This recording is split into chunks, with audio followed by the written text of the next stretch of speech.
Okay, perfect. So, thanks so much, Anthony and Carolina, for being here. And I'm sure guests will arrive in a little bit. But welcome to our third installment of our speaker series for this year.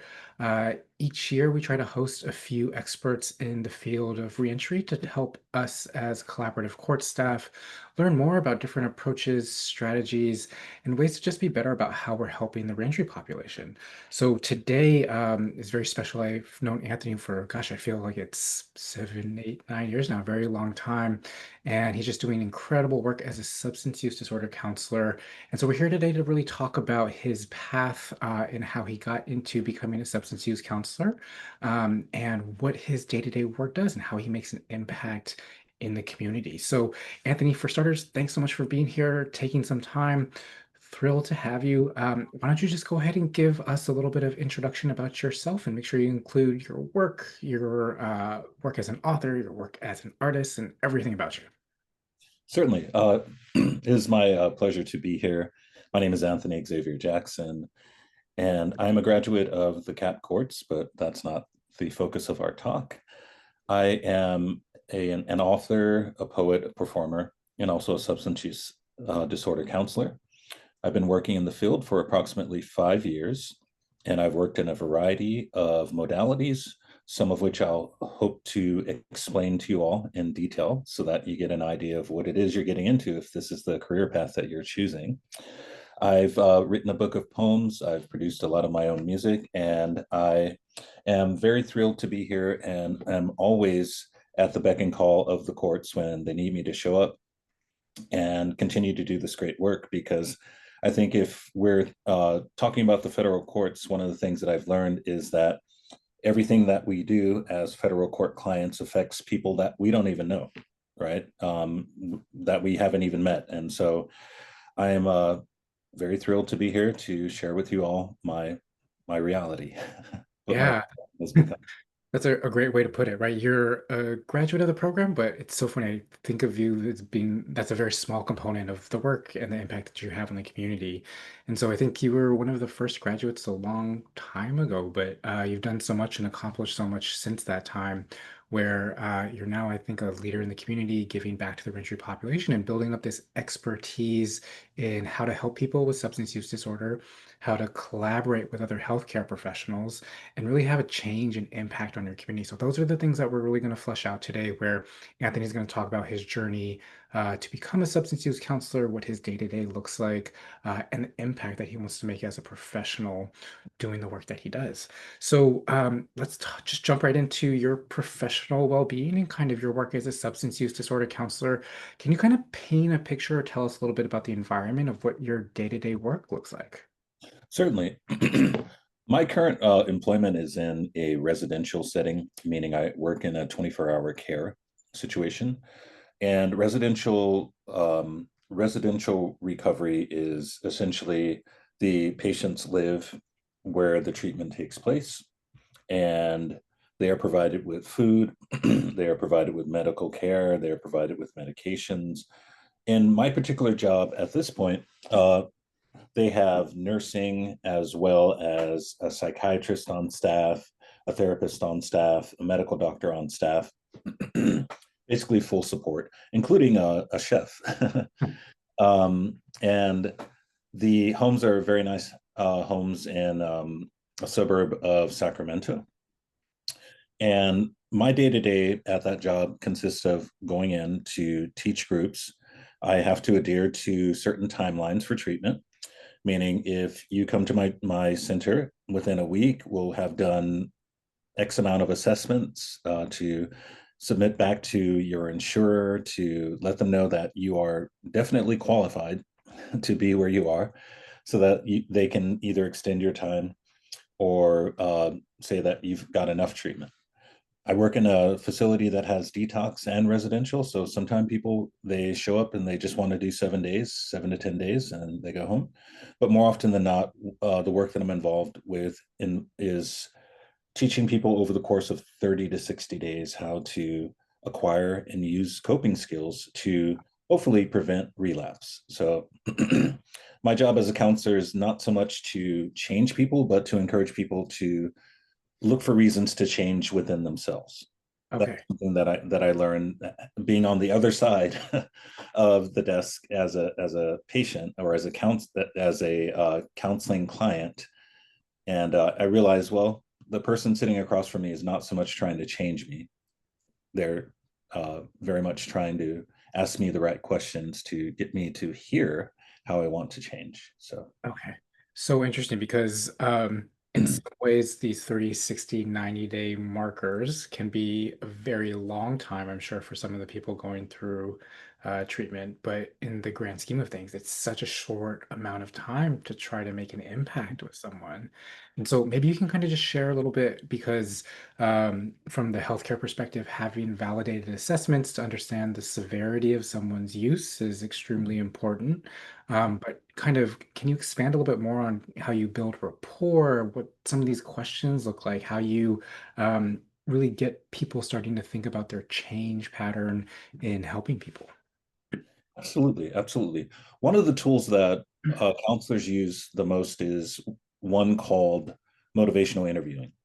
And so rather than telling a person, you have a problem, what I'm going to do as a counselor is engage in open ended questions, affirmations, reflection, and summary, which is a lot of active listening, a lot of compassionate curiosity about what it is that drives the person.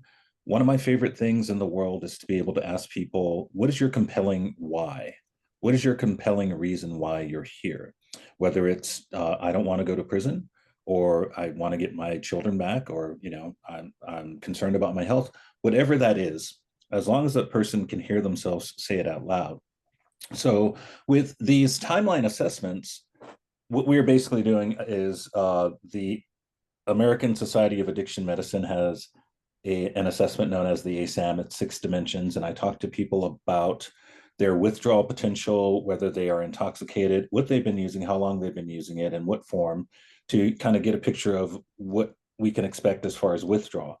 Then I talk to them about their health. Then I talk to them about their mental health.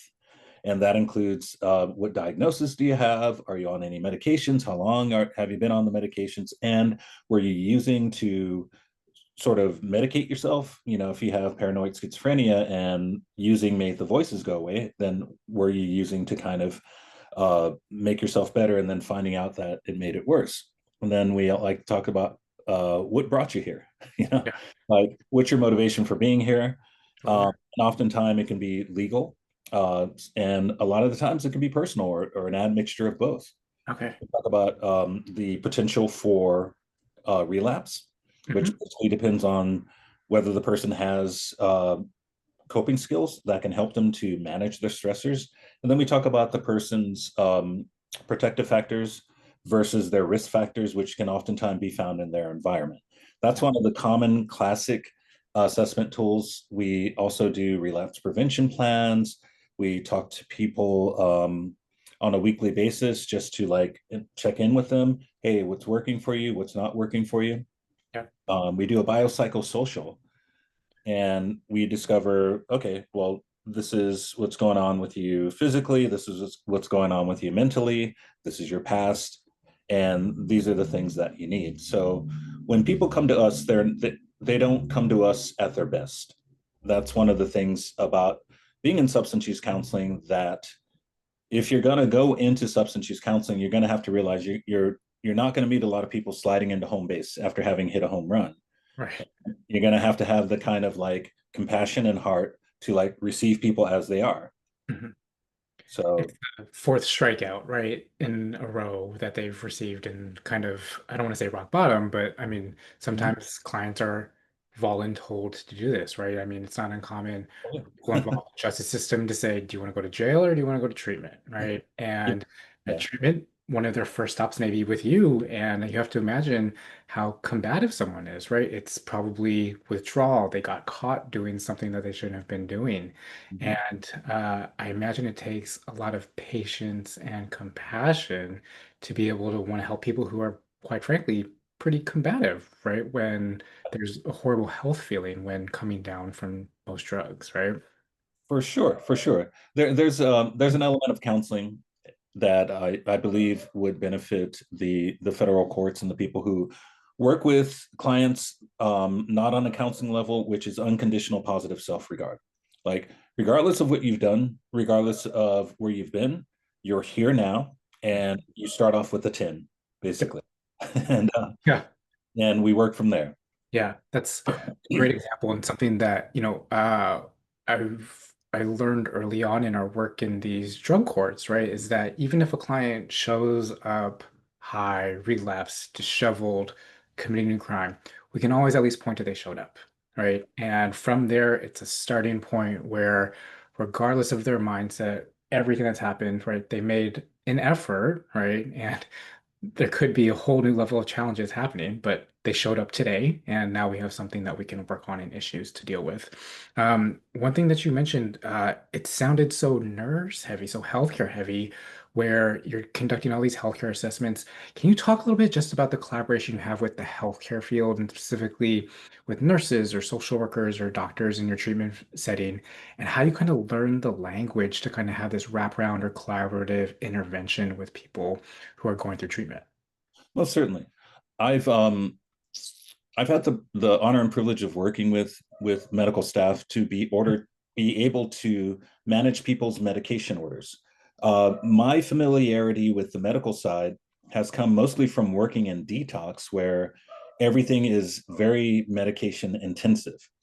People come to us detoxing off of various substances, and there are a bevy of of medications that are not only prescribed but have to be taken on certain timelines. And so, as a counselor, one of your skills, especially in detox and residential, is going to be your communication skills with the medical professionals. Whether your medical professionals are on site or remote, you're still going to have very sharp, very specific, very assertive, and very good communication skills, which include active listening, because basically you're talking to someone who speaks a different language. And when a doctor says TID, if you don't know what TID means, you're going to be like, okay, oh, well, I didn't know for a few weeks, when I got into detox.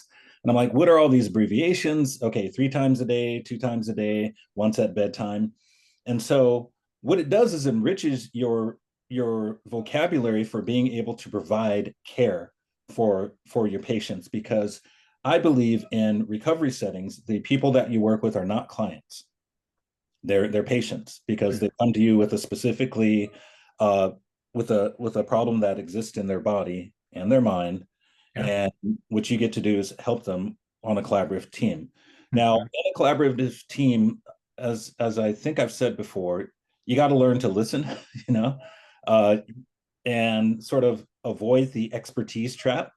Even though I'm a counselor and I've been a counselor for a good long while, and I know my stuff, every now and then my mind's got to be open like a parachute in order to work, Yeah. because otherwise I'm going to miss something. And if I miss something, that could put someone into, say, like precipitated withdrawal, which has happened at times when a doctor's like, "Yeah, go ahead and give them Suboxone." I'm like, "But they just came off the streets on heroin." They're like, "Oh no, give it to them." And then there have been times when I'm like, there are going to come times in your career where you're going to have to speak up because different, even if you're talking to an expert. So Right.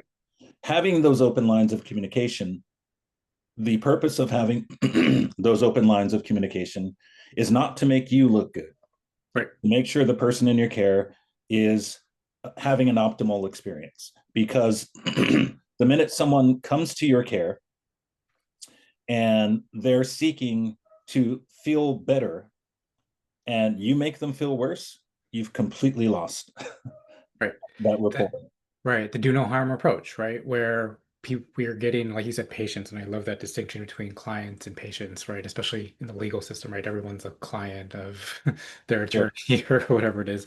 But patient can't do harm, right? Especially thinking that from a treatment court perspective, right? Where there are times where we have to weigh if someone needs an intensive residential treatment to really curb their substance use and relapse.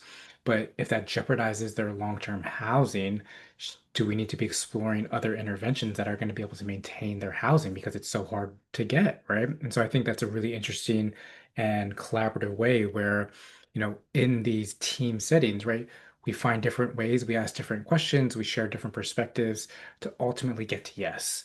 And each person provides a little bit of a clip where we're improving and talking through where hard questions do need to be asked. And if we can't address them, then we haven't really thought through some of these challenges in enough detail.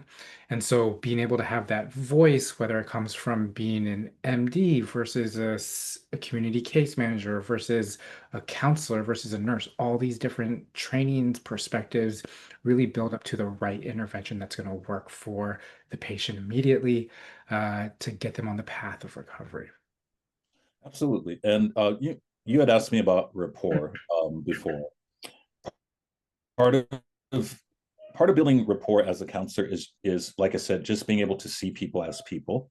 And one of the things that my current job, today is actually my last day at my current job. I'm going back to a different job. My current job doesn't have a lot of patients who have legal matters, but it is not uncommon. If you're going to become a counselor, you're going to be serving there. I've served so many people in the federal courts, as a counselor, and they come from Sacramento federal to A House, which is run by WellSpace, and it's not uncommon for us to see federal or state clients, people deeply immersed in the legal system Yep. and trying to find their way to some sort of resolve. So, Right.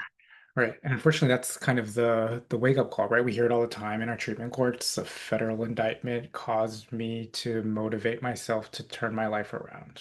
yep, And that's exactly my story. it's yeah, and you hope that it wouldn't require that level of, the United States versus Anthony Jackson in most cases, but if Yeah, we're being transparent, sometimes that is the motivation that people need to have change, right? So yeah. that's amazing. To close out just kind of your current work as a substance use counselor, and then we'll talk about your actual path and studies and everything. Okay. Can you just quickly tell us about the favorite part of your job and the most challenging part of your job? Absolutely. The favorite part of my job is when I get to see the light come on in someone's eyes again. As I said, oftentimes people come to us, they're not in the best shape. They don't have any sort of idea that they can get better.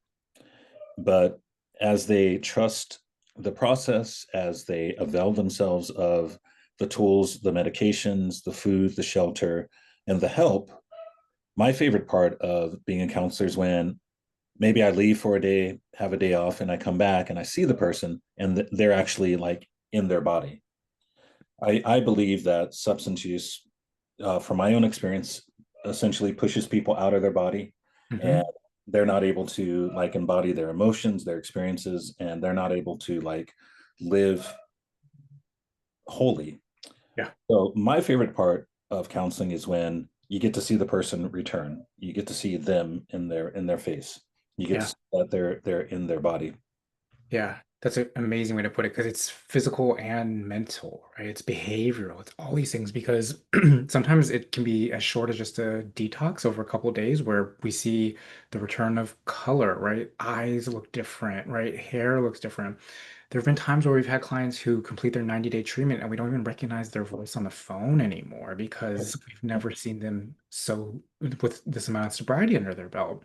And in some ways, right, it's kind of incredible to see this turnaround, but it makes you really understand the depth of substance use, right? So many clients to push to a level of addiction where you do need residential treatment, where you're involved in the justice system and court ordered to go to these places. We're talking about years, decades of hard drug use that has had an adverse effect on teeth, eyes, lungs, heart, everything, where Yeah, with sobriety, right, we can work on those things, but it just takes time to see the change. And what you're talking about, kind of this problem solving, or kind of like this light switch that flicks on to, oh, like sobriety feels very different. It's incredible when we see it, but there's also the challenges of it, where like people, don't know how to celebrate without drugs, right? And so it's learning a new behavior skill to have a safe and healthy celebration for when you do graduate from a program or you get a promotion at work or when people have just used with their family their whole lives. So every single barbecue or, family gathering is passing along drugs or drinking alcohol. It's really being so focused about How do we have pro-social beneficial connections that have been part of our lives, but in a very different way than we're used to because it's caused problems in the past? I think one of the things that people forget is that it takes time. Oftentimes, I ask people, when you started doing what you were doing, were you good at it? And people are like, no, I didn't know what I was doing. I was doing too much or doing too little. And I'm like, okay, it took you time to get good at, beating yourself up. So Yeah. it's going to take you time to learn how to not beat yourself up. And one of my favorite tools is being able to impart to people the fact that you can give yourself grace, right? And to double back on your second question, I think one of the least favorite parts of my job is seeing people suffer withdrawal from fentanyl, Mhm. specifically. Um, as I mentioned, I've worked in the modality of detox numerous times, and I've just never seen such specific pain in a human being. uh, because it's not just physical, it's just like all over pain. And having people come in and they've got all kinds of sores, and they've got, these giant abscesses. And I'm like, I talk to them, we treat them, we get them better, they leave. And then 2 months later, Right. hey, how you doing? They're like, Yeah. oh, I messed up. And I'm like, okay, come on in, let's do it again. Yeah. um, that's one of the least rewarding parts of the job, but it's not a deal breaker. You know, I Right. um, I got very lucky. I got super lucky. Mhm. I got my federal case. That was enough. I never had to go back and do any more research. Sure. Story is quite unusual, and I have to remind myself that, hey, this is not my story. I can't expect them to do like I did, and just gotta keep helping them. Gotta keep helping. Right, right. And so I want to get into your education path, but that brings up like such a great question, right? Because I think lived experience helps build rapport with other people going through the justice system, and that's a tool and a habit that you can really utilize Yeah. to get to know a client. But how do you kind of block off the like, be like me, right? Why aren't you just more like me? Oh, You're no, gonna no, do it, right? no. Because you can't do that. You can't say my Yeah, approach is going to work for you because way, no way. Yeah, how do I block that off? I've never had the I want to say I've never had the urge to have anyone be just like me. Oftentimes, what I end up doing, especially after I build rapport with people, is I show them my mugshot. Mhm. And I'll be like, "Oh, you want to meet this really interesting guy I used to know?" And I don't make it like me at first, and they're like, "Oh yeah," and I'm like, "This guy was really crazy. He was just out there doing all kinds of stuff." They're like, "Yeah, yeah, who's it? Who's it?" And I show them my mugshot, and they look at it. Do you want to see my mugshot?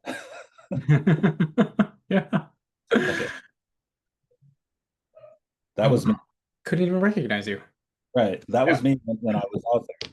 And so sometimes we have to build rapport by dipping into our personal experiences, but only when it's useful. Right. Only when it's going to help someone to like propel themselves out of the miasma of doubt, propel themselves into a new dimension of self-efficacy and belief in themselves.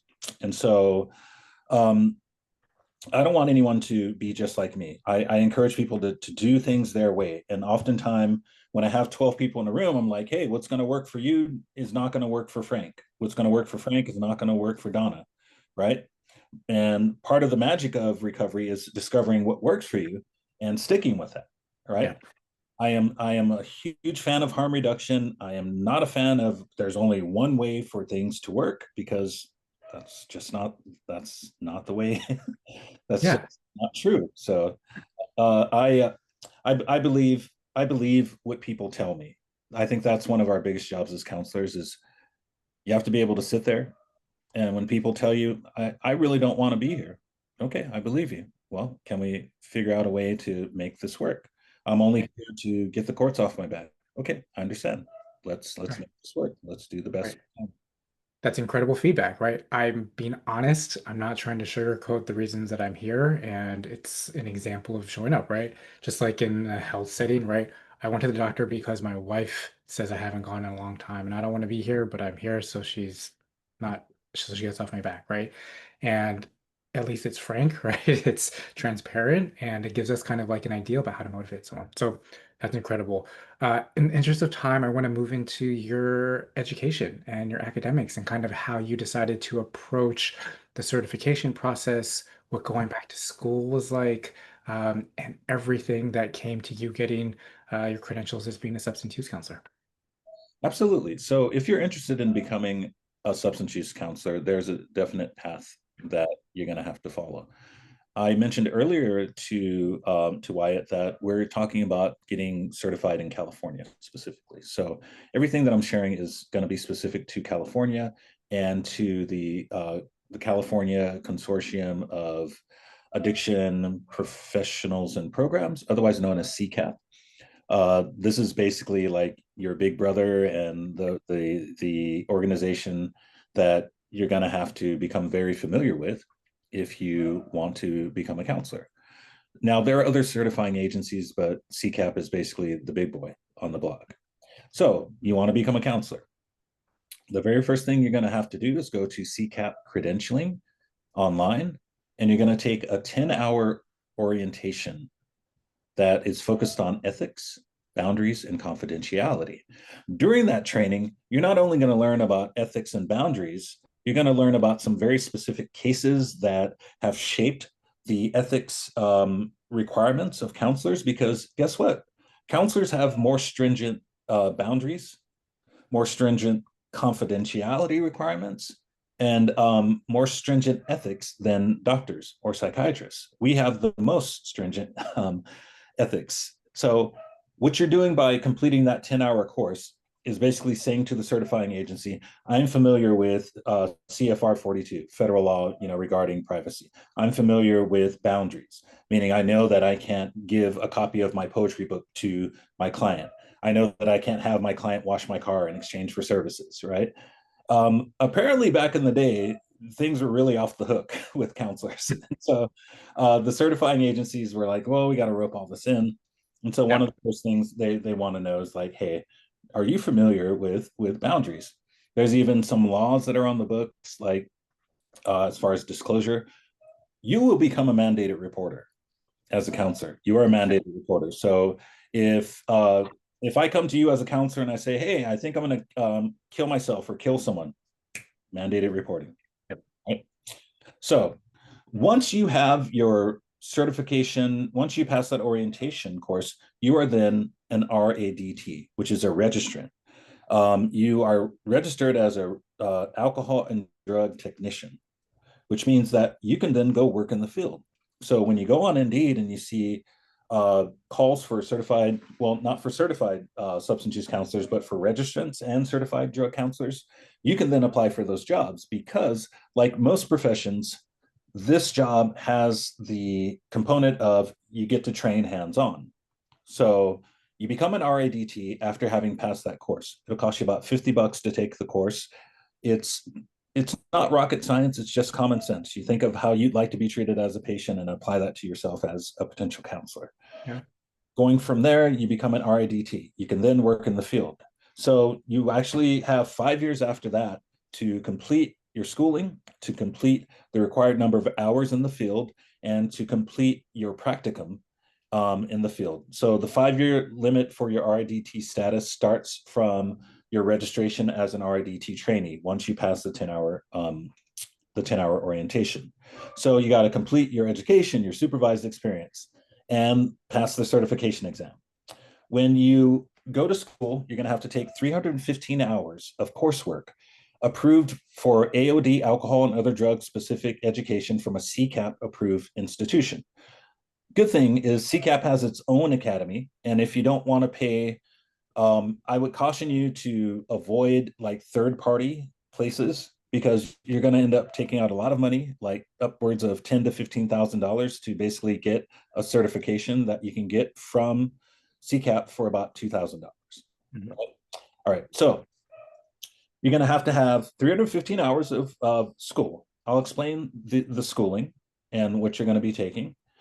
You're going to have 255 hours of supervised experience in the field, including 45 hours of classroom training and 24 or 21 hours in each of the 12 core functions of counseling, which I will explain to you as well. Um, you have to get your 2,080 hours in the field, or if you have an AA degree, you can do 1,500 hours of field experience, right? So basically, at 40 hours a week, that's about 18 months.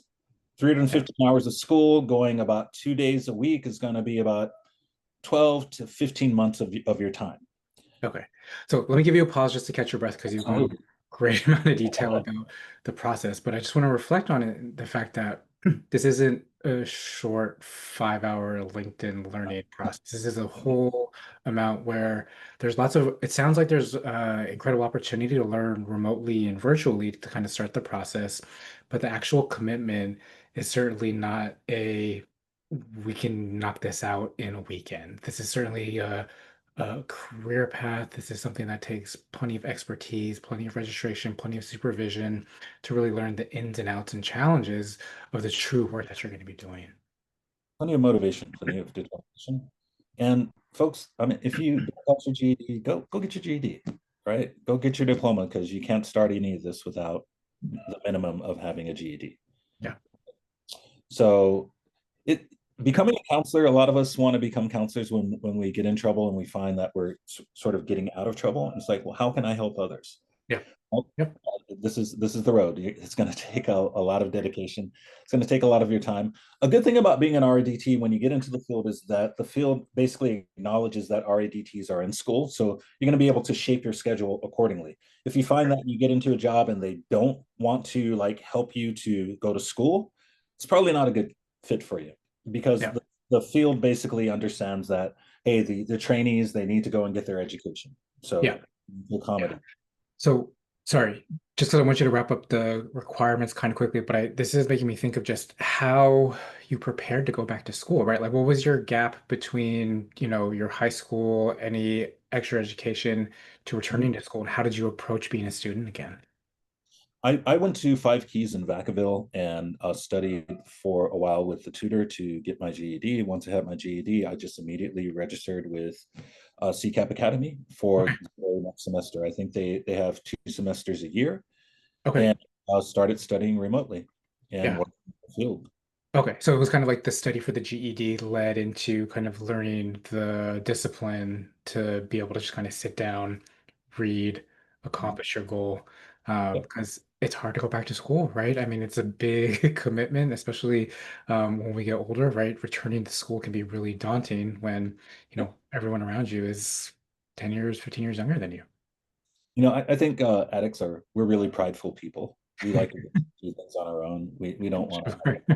help. And it was very humbling going and taking the GD. And I thought, I'm not going to pass this, but it wasn't as hard as I thought. Gotcha. Um, so is there anything else I can tell you about the career path? There's very specific information. I have it all here. Yeah, so I think what we can do is maybe we'll send out a link to just the CCAP kind of requirements just so people can kind of view it. And I think that'll be a really great point. But again, just want to Yeah, point to like your experience about like any struggles when it came to gaining your hours, right? Or kind of finding someone to supervise you to do that. Kind of what was that experience like for you to gain actual hands-on experience to that's a become great a question. counselor? That's a very good question because it brings up a point that I want to make to a lot of people interested in this field, which is that you're going to have to be very, very picky about where you work, because there are places where you can get your 40 hours a week. There are populations that you may or may not want to work with. Um, what I would suggest as you're going through getting your hours is find a place that has a quality of work culture that makes it feel not like work. One of my initial struggles was I took the first job that I got, which was a place in Fairfield that was serving people who were just getting out of prison. And I didn't realize that I would be triggered by people who have certain crimes on their books, right? Mhm. And Mhm. I was just like, oh no, it's okay. And then the next thing you know, I was just like not very comfortable working with people with certain charges. Yep. So you're gonna have to pick your battles, pick who you want to work with. The good Mhm. thing about the field is there's so many iterations of places to work. You want to work with just women, you want to work with just men, you want to work with people in prison, you want to work with people in detox, residential, outpatient. Yeah. You can choose that. So going to school, I got employed by an employer that acknowledged that their trainees go to school, and so they were able to accommodate my having Thursdays off. Every week I had Thursday off because that was my school day. Mhm. So what you're going to want to do is work with an organization that has close ties to CCAP and has an awareness of the process, Yeah. so you are not left behind. And there are some places that will say, sure, come work for us. And they're just going to grind you down, grind you down. Remember, you have a 5 year timeline, and 5 years goes by really fast. You know? So, Yeah. my suggestion is if you get your RIDT, plan on getting certified within 2 years, maybe 2 years and 6 months at most. Yeah. Don't tempt that 5 year timeline. Right, right. And it's so surreal to think about. And I especially think about our clients in the justice system, right, where planning for the next day or week, right, is longer term thinking than many of our clients are used to. This is And to kind of have this completely different thought process where 5 years is now a short amount of time is something that we should really be emphasizing, right? And having people understand where we need to think about the longevity of education, the commitment, the hours that you're going to be putting in, where you don't have to be perfect on your path, right? But you want to be really purposeful about what you're doing to accomplish your goals in the long run. absolutely. I think it's a matter of quality of life, right? Mhm. Every now and then we have to sacrifice certain amount of time in order to get to where we're going to. But while you're going to school, while you're working, one of the biggest components of failure in this field is burnout.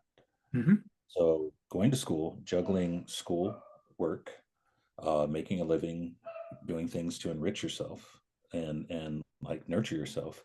This is a really good training ground for when you actually get into the field, because can you work 6 days a week? Can you take on extra this, that, and the other? And so it's a great way to sort of start training yourself to not get burnt out. Yeah. And so that brings up a great question that I love to ask. Sorry, I'm kind of putting you on the spot for this, but how do you approach your own self-care? What do you do to make sure that all the vicarious trauma that you're dealing with doesn't affect you personally? I personally I make sure that I'm here. Like I make sure that I'm embodied. Part of my regiment is I work my body. you know I'm not like a professional bodybuilder, but hey, I go to the gym, and when I show up, it shows people I live here. Like I put work into this, right? Hmm. That helps me to like, because it's kind of like being a filter, being a counselor. It's like you take on all the stuff, and if you just let it sit there, ooh, not good. Yeah. So helpers need helpers. If you're in the counseling field and you don't have a therapist, I don't want to talk to you. If you can't take care of yourself, then how are you going to take care of me? Right. Right. And it's also, I think it's also modeling to our patients, right? That it's important to take care of yourself, right? If I burn out, I can't help you. I can't come and not be present when I'm trying to assist you through your challenges and your thought patterns. And so there needs to be a very dedicated level to taking care of yourself so you don't model how to not take care of yourself. It'd even be something as simple as like when you show up to work, like if you show up to work and you're just eating like McDonald's every day and you're just like, right? I Yep. mean, something as simple as like, hey, I'm having a salad, right? And the patient see you like treating yourself well, they know Yep. that's possible to do. So Right. Water instead of Diet Coke, right? Like the small little things that we can do to make change. So I think we'll take about 5 more minutes to just answer a few final questions and then open it sure, up sure. to any questions from the audience. But moving away from the certifications and just everything, I want to focus more on you and your professional path and where you want to go. So you've been in this career for 5 years. You've had this great success. You're doing amazing collaboration with healthcare, and you have all these opportunities available to you. Where do you see your professional growth going? I see myself going into the realm of LCSW work with a specific emphasis on creativity and music. In my own experience, music and creativity helped me to heal a great deal. I would love to be able to share that with people with the certification or the credentialing that makes it a legitimate thing. I'm able to do that as a counselor, but it's not like a not necessarily like a legitimate therapeutic thing because I don't have the letters behind my name. So in the next 5 to 7 years, I plan to start my schooling to become an LCSW. Amazing. I can do social work.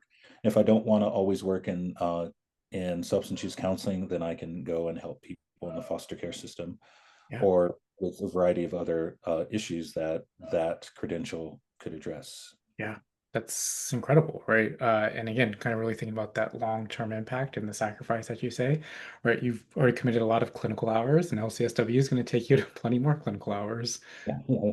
And Yes. yeah, it's funny. I'll never forget when one of my mentors advised that I go back to graduate school. She was very specific in saying that, it's not going to change who you are as a professional. It's going to help you learn a couple of things, but the letters on your last name are going to validate you to some population or some people that may not have thought of you as a valid person. And that's kind of frustrating and annoying, to be honest, right? But it's kind of just part of a reality of where we are. And it will say, like, kind of going through school and being proud of like your academics, it really lends well to building, I think, a larger network of professionals and people. I think will just admire your story and appreciate all the work that you're putting in even more so. Absolutely. I'm a creative person and I do music and poetry anyway, and I'd love to find a way to incorporate that into how I make a living Yeah, because you gotta make a living.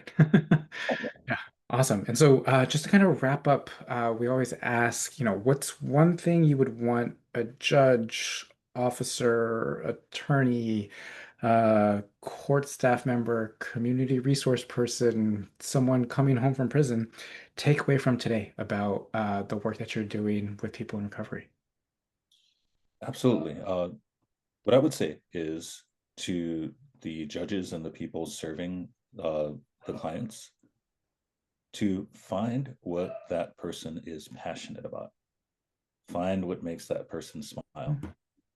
Uh, and once you find that, then with your most difficult client, your most recalcitrant client, once you find something that they love, then they're there with you because you can't help but be present Yeah, when it comes to something you love. People coming out of prison, find out what you're passionate about, right? Not what you think you should be passionate about, not what your culture says you should be passionate about, not what your people say you should be passionate about, but the thing that helps you to fall to sleep at night and wake up in the morning with a smile on your face. right, Find that, hold on to it, and go with all your courage, not bravery, right. but your courage, because bravery is often seen as the absence of fear, and courage is it's scary, uh, but I'm going to do it anyway. Yeah, So yeah, find out what you're passionate about. yeah. That's And incredible and great push on. advice. Perfect. So I think we can go ahead and open up to any questions that anyone from the audience has. I think feel free to type in something to the chat, or if you want to just jump on camera and ask a question, that would be great. Let me go ahead and read this off from Carolina. Are substance use disorders growing and changing, and is there any advocacy work needed? And if so, who's leading these advocacy efforts? I believe substance use, you asked substance use work or substance use needs. I think, let's say, substance use needs. Are the substance use disorders growing and changing? I see it. Yes, I believe right now with in the last few years the fentanyl epidemic has uh, has brought a whole new facet to the recovery field. It's something that we know exists, but we don't have a lot of empirical evidence as to how to actually treat it. Uh, we've come up with some good ways to start treating it, titrating people onto Suboxone, but I think that when there's something that makes people feel so good that they are happy to feel nothing at all, in other words, they're happy to like stop breathing, that's really dangerous. Yep. That's really hard to sort of persuade people come back Yeah. come back to the world where you will feel when you cut yourself you'll feel it. you know? Right, right. And I think what fentanyl has also done in communities is kind of brought in kind of the everyday person that's walking around any downtown major city and is pointing and saying, hey, this person's on fentanyl. Are they going to overdose? Right.